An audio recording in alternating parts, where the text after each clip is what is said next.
Hola, je fais les réglages. Tu me vois? Tu me vois plus. Oh, t'es normal, comment il est? Bien gaillard, retrouve Zot aujourd'hui, mais j'espère que Zot l'est bien.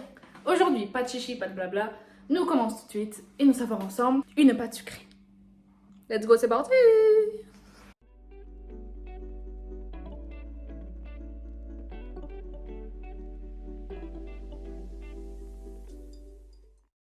Ok, donc on commence par le beurre, la farine, le sucre glace et le sel et on vient mélanger tout ça du bout des doigts. Et là, on vient écraser le beurre avec les poudres. Pour la petite info du jour, on est en train de réaliser une pâte sucrée avec la technique du sablage parce qu'on obtient justement une texture de sable. Il est également possible de faire une pâte sucrée par crémage. Et le crémage, normalement, vous êtes au point là-dessus, car on l'a vu la semaine dernière. Si ce n'est pas le cas, je t'invite à aller voir ma recette de cookies à la fraise où j'explique tout dedans. Voilà.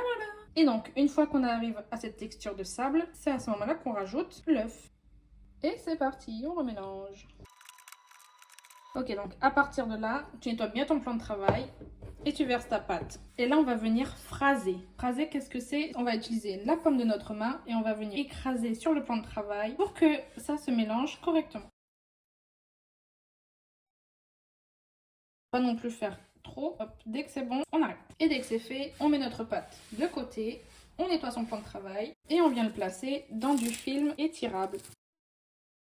On aplatit bien, on lui donne tout de suite une forme de rond. Et voilà, ta pâte sucrée est prête. Avant de l'utiliser, tu viens la mettre au frais et après tu peux faire des tartes, des petits biscuits, what you want.